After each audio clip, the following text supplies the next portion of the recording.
আমার একটা অবজেকশন আছে, আই হ্যাভ এ অবজেকশন জালসা কমিটিগুলোর কাছে, যে আমার মা বোনেরা রাস্তাতে হাঁটে, ওইটাকে রাস্তাটাকে আমরা চট দিয়ে ঘিরি না, কিন্তু জালসা শুনতে এলে চট দিয়ে ঘিরে দিই।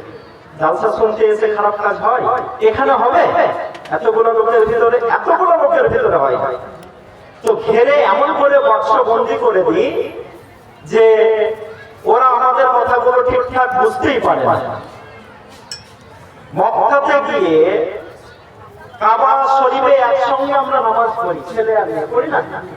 মসজিদে নববীতে একসঙ্গে আমরা নামাজ পড়ি, এবং মেয়েরা যখন নামাজে যায় তখন তাদের ব্যাপারে পিছনের কাতারে দাঁড়ায়, কিন্তু একসঙ্গে নামাজ পড়ে অনেক ক্ষেত্রে।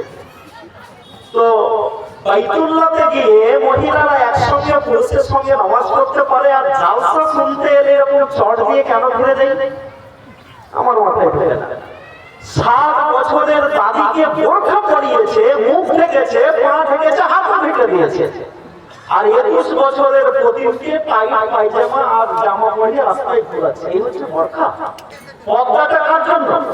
60 বছরের দাদির দিকে আর কেউ দেখবে? 60 বছরের দাদির দিকে দেখে তো কারো মোটরসাইকেল হ্যান্ডেলে যাবে না, অ্যাক্সিডেন্ট হবে না, হবে 21 বছরের টাইট, ওইটাকে টাইট পোশাক পরিয়ে দিয়েছে, 60 বছরের দাদিকে বোরখা পরিয়ে দিয়েছে।